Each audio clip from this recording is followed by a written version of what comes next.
opportunity to gather and just to try to do some work for your community and for this school district and I just ask that you be with us, that you give us knowledge, wisdom, and discernment, that we make the decisions that reflect well upon you and well, that service our students, our staff, and our community well. Just lead, guide, direct us, and give us that discernment that we need to be the people you want us to be. In Jesus' name, amen. Amen. I'd like to also note that Ms. Arnold's not with us, but will be here. She's running a little late due to Parents' Night event at the school. Next item on the agenda is the actual consent of the agenda. I trust everyone had an opportunity to look over the agenda. I make a motion. I have a motion from Mr. Holbrook to accept it as presented, a second from Mr. Watt. Any discussion? None? All in favor?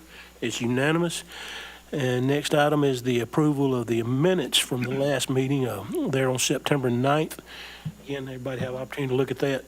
Make a motion, we approve the minutes as Motion presented. from Mr. Balknight to present, to accept as presented, a second from Mr. Holbrook. Any questions? None? All in favor? Commendations this evening. I commend you all for doing a well job, and you and your staff and everyone. Thank you very much.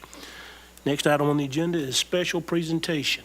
And I will do that, Mr. Owens, and I will ask you to come to the front. You will?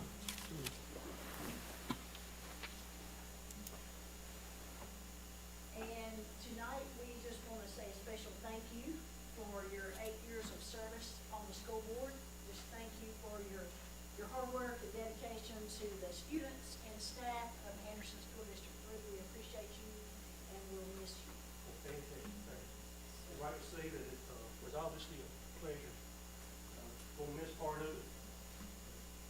Part of it ain't. But again, I enjoyed working with you guys. I really think that, and your staff, that we accomplished a lot of good things in these last years. Yes, we did. A lot of good for our area. And like I said last time, where y'all live, don't mess it up. No, I'm joking. I love y'all and I appreciate you and I thank y'all very much. If we can get a picture. And I check Can one we get of the with board members everybody? who are here. Yeah.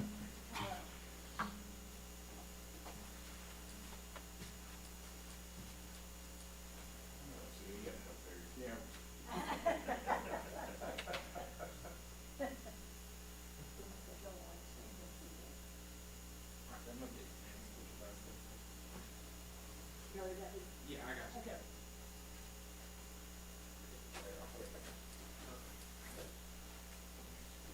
It's y'all too. We'll still see each other. I know. You ain't dead, are you? Not yet. Not yet. Again, thank y'all very much. I appreciate that. Next item on the agenda is reports. Mr. Moore would start with the financial reports for us.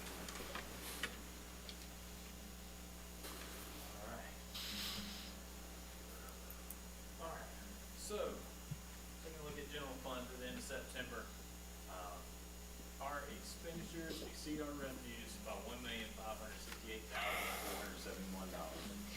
This is behind where we've been in the past few years. Really, that's made up of a couple things, one being, we do have a fairly significant timing issue on a revenue item that's contributing to that. And then the rest, I would say, is more of what normal is gonna look like us now post-ESSER. So we've got some things there, that contribute to that. And one other thing on the expenditure side, I'll touch on here in a moment. The revenue, line item that's causing a timing issue is, the fee and lieu money we receive every year from Santee Cooper. That typically comes in around September, and it has in years past.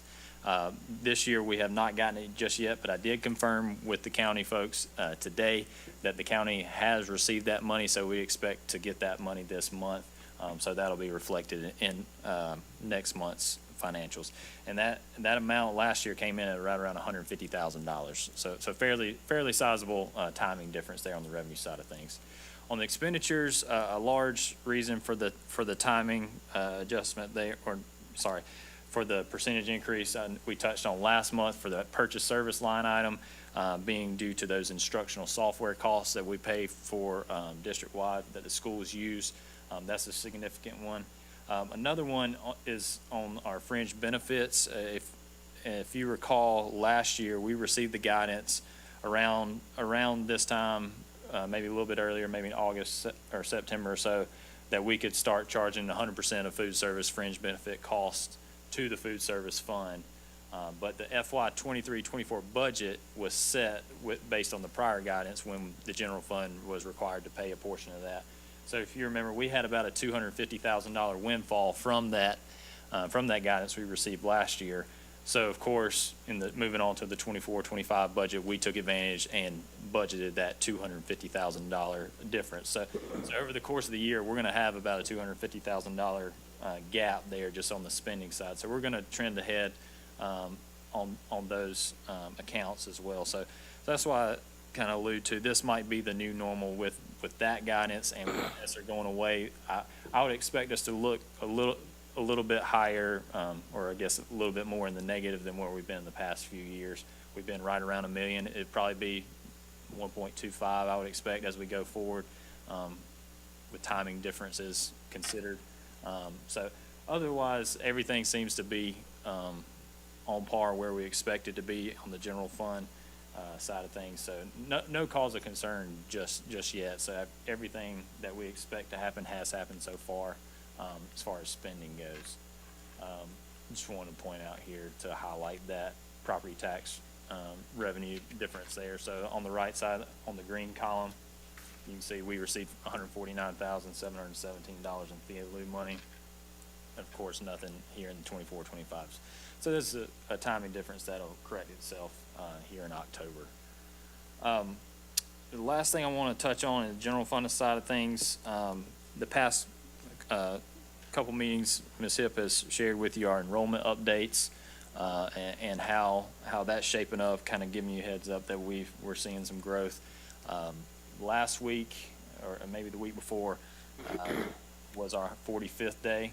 So we have started to get some preliminary reports coming in, and happy to say that those 45-day funding reports are aligning with those enrollment updates. So again, these are preliminary, subject to change, but the numbers I got today show us having an increase in our average daily membership of 86.11. So we went from 2,577 at the 135th day this past year to 2,663 in the current year, which is a significant jump for us. So it's a 3.34% increase there on the ADM. And then what affects our funding is that weighted pupil units, which has the different weightings based on the different classifications. We saw an increase of 139 there, so it's a 3.18% increase, going from 4,384 to 4,523. So all that to say, with that significant of an increase, of course, this is contingent on what the statewide growth looks like. So as long as we're growing faster rate than the state does, we're in line to increase our state aid to classrooms allocation. And looking at last year, from the start of the year to the end of the year, the state grew about 2/3 of a percent, 0.66% is what they grew. With this, we're growing at right around 5 times the rate that the state grew last year. So I would say it's reasonable to expect us to have a significant increase in that state aid to classrooms allocation come January when it gets updated with the 45-day numbers. So I would think we anywhere from $250,000 to $500,000 possibly with these enrollment numbers as they show up. Again, there's a couple things we're looking into that don't look quite right on the surface, but feel confident enough that we are going to see an increase there, and which I'd expect it to turn into an increase in funding as well mid-year. Any questions general fund related? No questions? And real quick on the sales tax collection in the month of September, we had a collection of $267,222.10. That's our 6th largest collection to date. So it continues to hold steady. You can see dating back to May. I know it's a little small there. We've been within $6,000 or $7,000 of each collection for the past 5 months. So it seems like we're finding a little bit of a groove there and getting some consistent collections coming in. So it's doing really, really well for us. So you can see there in the highlighted section, that far right, we're trending anywhere from 2.5% countywide growth and close to 2% district growth. So still just a tick above where we were last year. So expect that to continue as we finish out the calendar year and head into the holiday season. And of course, with that enrollment news, not sure what other districts are looking like in the county, but I would anticipate our share of this increasing as well once those 45-day numbers get finalized for everyone across the state and here in the county as well. Any sales tax questions? Apparently not. Thank you so much. Fantastic. On to the operations report from Dr. Nixon now. Lots transpired since our last board meeting with the storm and business as usual with some other projects that are going on. So I'd like to share with you on the first slide, Crescent High School is receiving new switchgear. You can see the pictures there. That switchgear is original to the building whenever it was constructed in the 50s. And that section of switchgear and those lugs power everything from the media center to the other end of the building, the student parking lot end of the building. Now, when looking at from an operational standpoint, we cannot buy parts for those sets of switchgear anymore, and that's also our cafeteria and our fire alarm system and a lot of mission critical components that if we had it to go down, we would not be able to repair it and we wouldn't be able to have school. So this project is going to really help out. My hat's off to Brent Powell. He's done a tremendous amount of worked with engineers on trying to get the best and most economical solution. And we were also able to pre-order all of the equipment for this project. And after our pre-bid meeting occurred today, and that picture's about a few hours old where we were on the roof earlier, but had several contractors show up, a lot of interest in the project, and us pre-ordering the equipment. One of the contractors shared in the last 6 months, all of that switchgear type equipment and big panel equipment has gone up approximately 20%. So if we save 20% that we would have paid if we didn't pre-order, and then 20% that a entity would have charged us on top of that to handle the ordering, we're basically on a pretty expensive piece of equipment saved about 40%. So the work with these guys really is paying off. You can click on that hyperlink there, and it contains all of the engineered drawings and everything that's going to be done throughout this project. So it's not a flashy project, but it is something that is going to make sure that we're able to carry on the business as usual at Crescent High School. The personnel tours that I shared with you at the last board meeting, I told you I'd give you an update at this board meeting with a follow-up from those tours. 13 departments were represented. We went through all the facilities in Anderson School District 3. It is an opportunity for our schools to highlight and shine the light on all of the amazing things they do for safety and security within our district. It was really interesting to me because some of the guys that participated reminded me that this has been like their 8th or 9th year that they've been on these tours, which is a testament to their commitment to some of the things we're doing. And also some of them pointed to things that we've done, and they said, I remember when we talked about putting that camera up, and now that I see it's up. It's very important that we have that kind of relationship with those guys. Some of the board members were able to attend that day, and we appreciate your input as well. But Josh Hawkins, who's over Anderson County Emergency Management, he's become a great resource for us to reach out to, especially with all the storms and things like that. Very talented, very capable person working with Anderson County. He basically told me, he said, you guys are doing it right. And then he sent me this quote in a text message after the meeting. And he said, across the state, if more districts could follow suit with what we're doing and the steps that we're taking to get input and the fact that we're putting that input into action to make our schools safer. They were very, very appreciative of the perimeter fencing and areas where students are able to congregate throughout the day being closed off.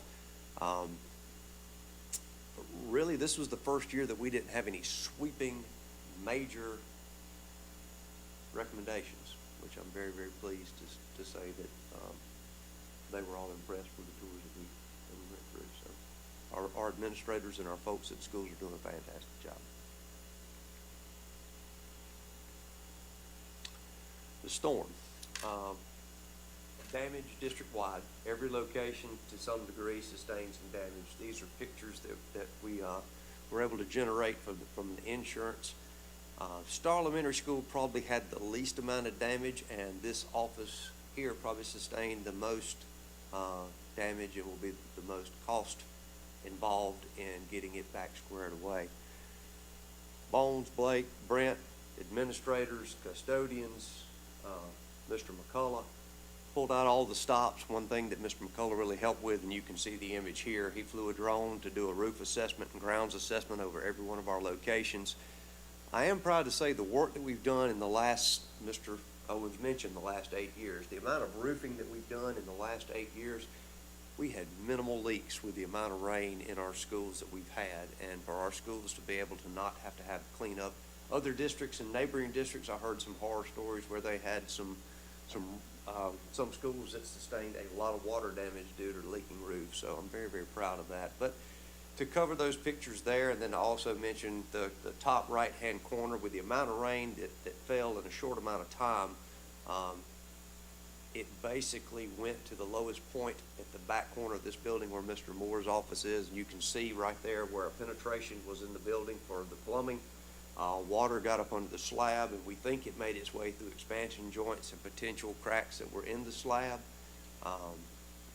That entire back hallway, you can see the water that went from the offices out into the hallways. Having mitigation done and water removed and dehumidifiers running was a great help to us, but then the power went out, so we had 4 days where water sat in the carpet, so all of the carpet is going to have to be torn out in those classrooms that had the water damage.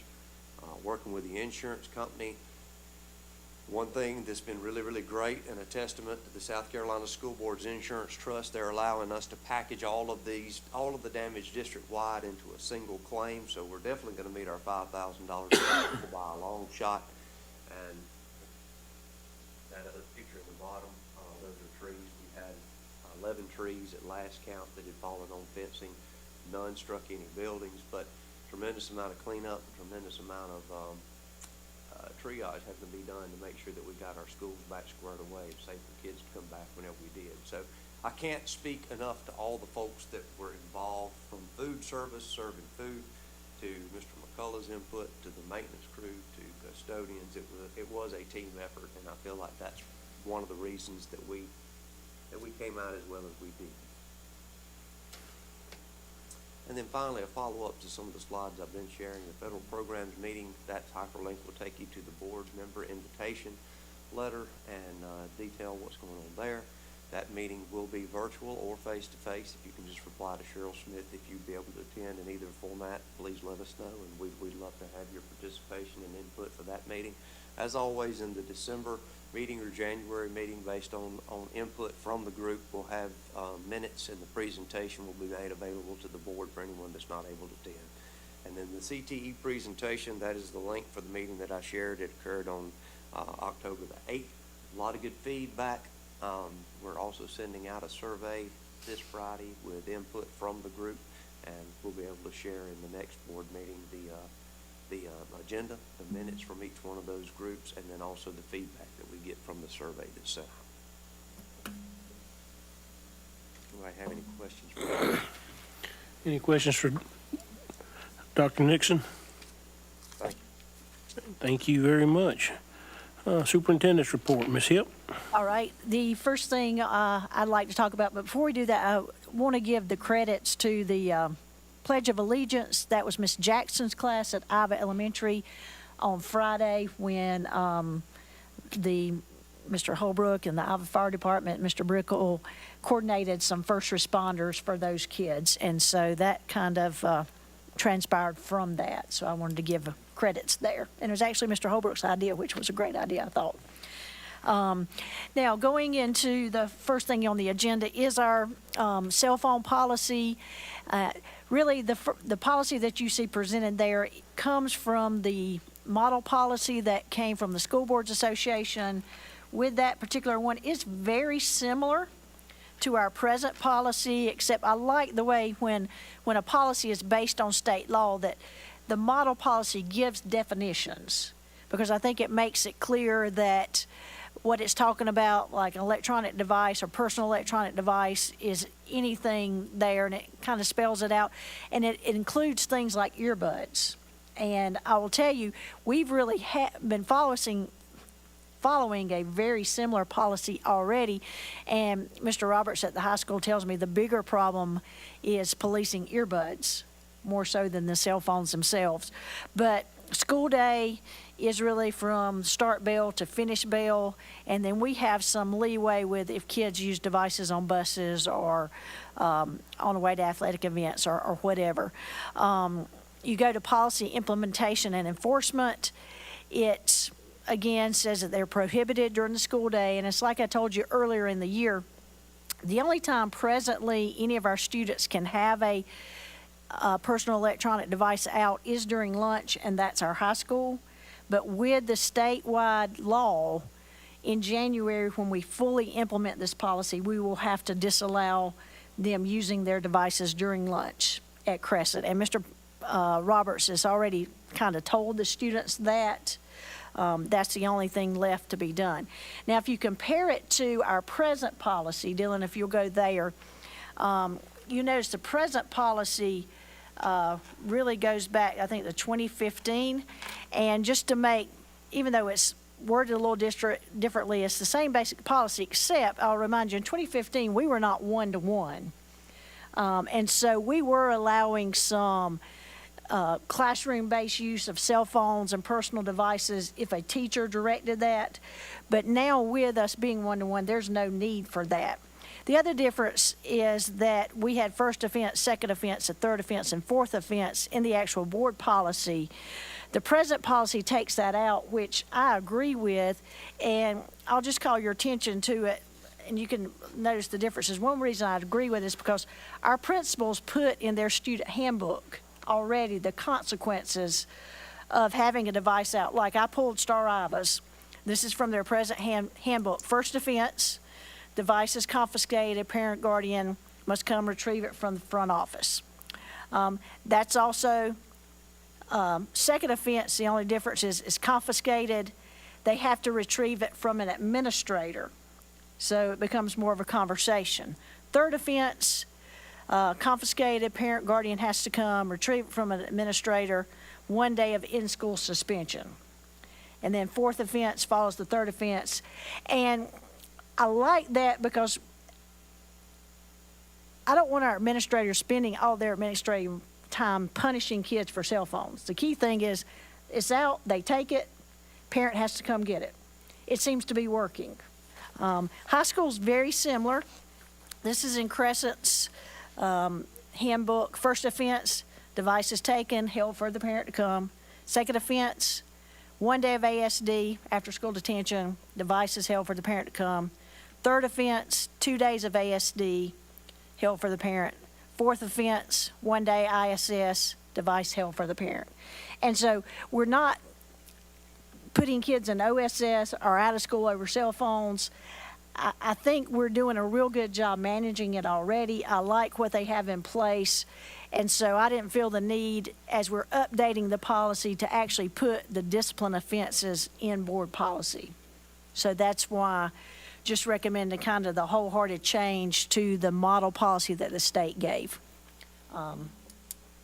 So Hannah and I have talked about that, and our recommendation from the policy committee is to take this policy as presented.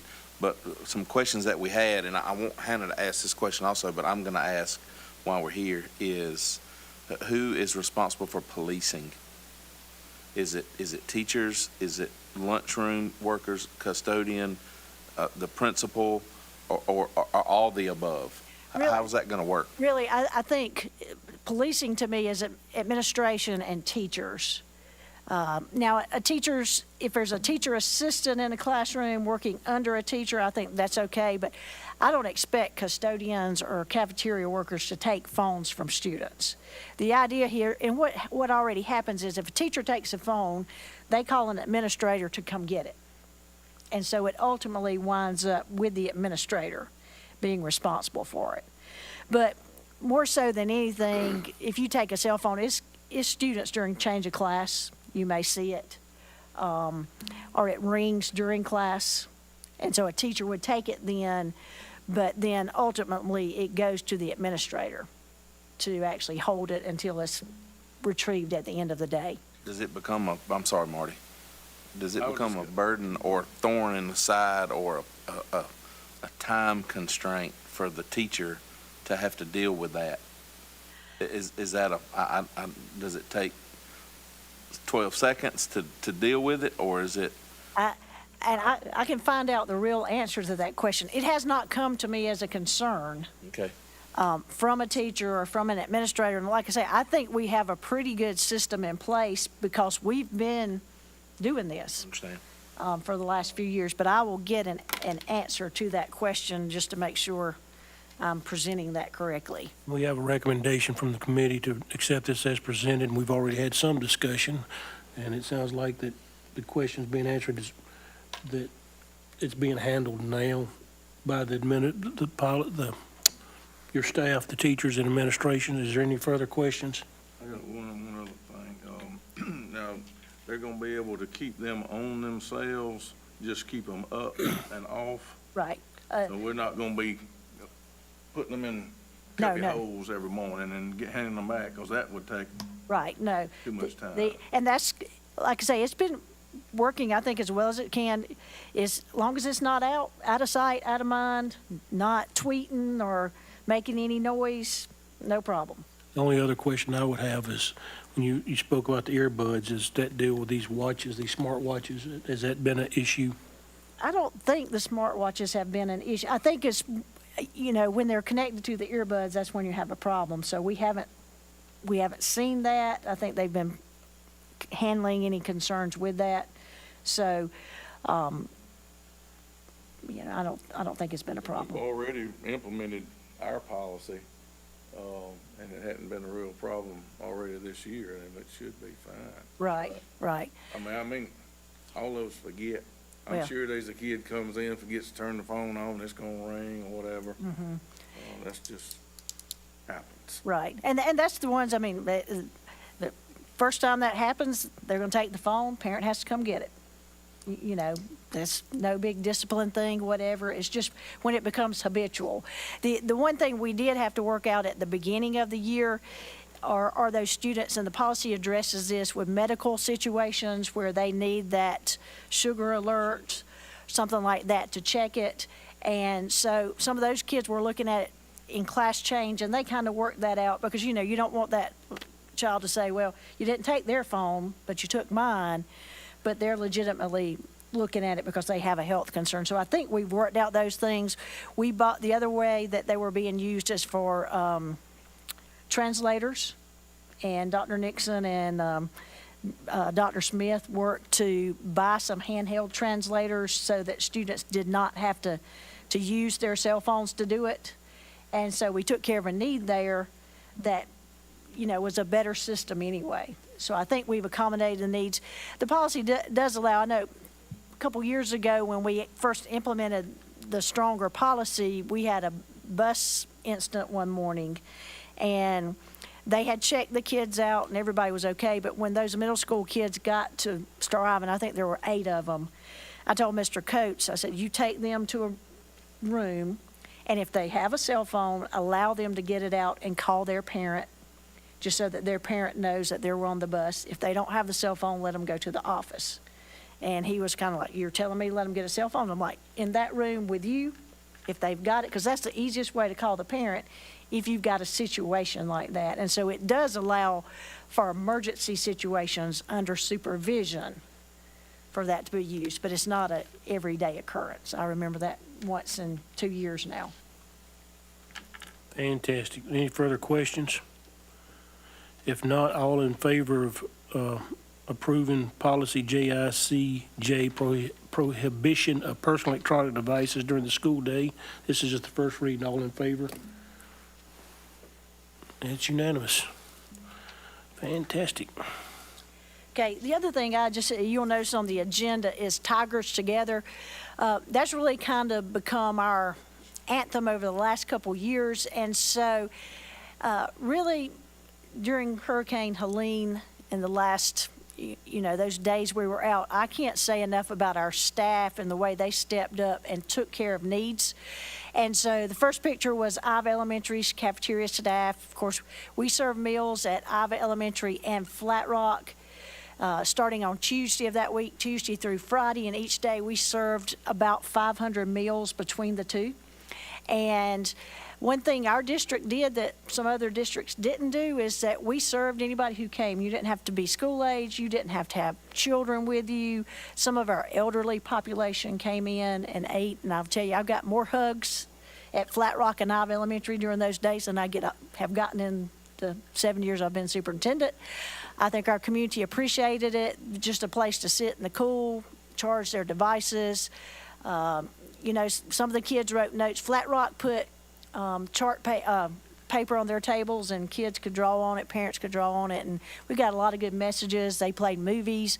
Ive Elementary, I think he opened up his gym, his playgrounds, just being a place for our community, which is, I'm so proud of our district. And I'll tell you, our cafeteria staff, custodial staff, our administrative team moved food. We had sites that didn't have power, so we moved food to places that did have power. I don't think we really lost anything other than maybe some milk in it. Some of the teachers from Star Iva got the idea, can we go form work groups and help? And that translated to a lot of people in the district stepping up and cutting trees and off of employees' land. And even we had a group that delivered Meals on Wheels during that time. And so it's just a credit to the type of faculty we have, type of staff. You see some football players there. There's practice on, I think it was either Thursday, I think it was that Thursday, was to help move food back to the cafeterias where it belonged once everybody had power. And I'll tell you, Miss Pellis was like, who's going to move all this food? And I'm like, we can get it moved. And she was so complimentary of our football players. And how quickly, and just the staff that stepped up. And again, I just wanted to highlight that because I don't think that happens everywhere. But we had staff, we had some teachers who came in just to be there when their kids came.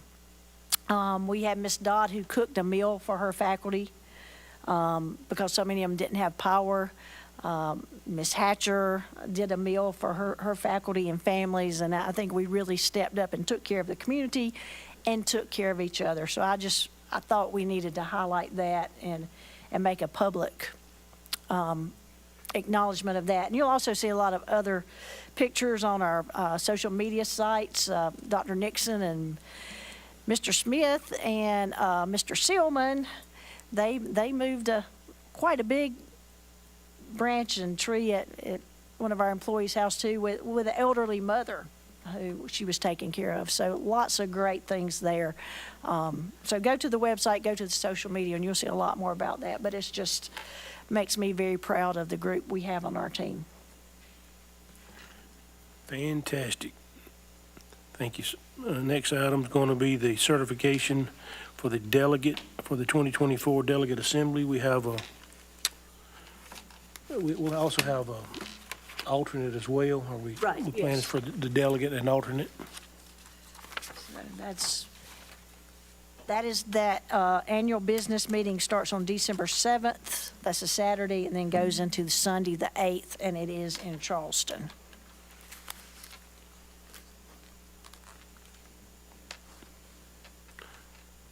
You're already going to be there, right, Mr. Balknight? Will you already be at that meeting? I plan on being there as long as I can win my election. That's the plan, yeah. As representing the region. Yes, that too, yes. Well, then, in that case, the chair nominates Mr. Balknight to be the delegate. I'll second. Have a second from Mr. Watt. Any discussion? All in favor? It's unanimous.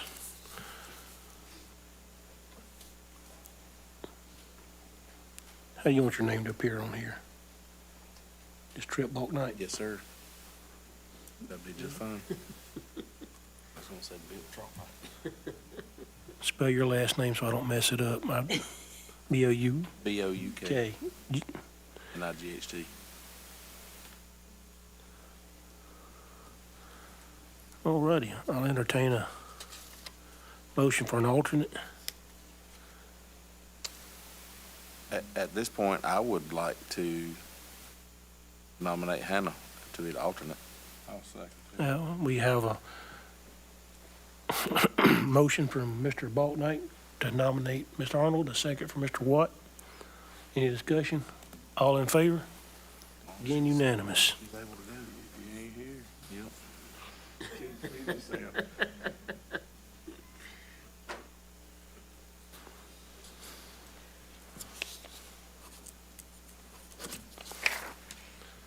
All righty.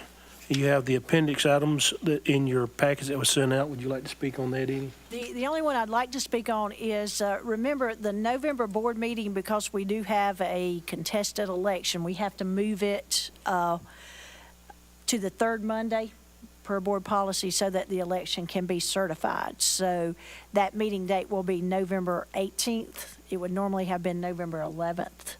So just make note of that it will be November 18th, and that will be the third Monday. And we will do at that time the installment of the board members and also have to have election of chairman and secretary. I'll be at Hilton Head.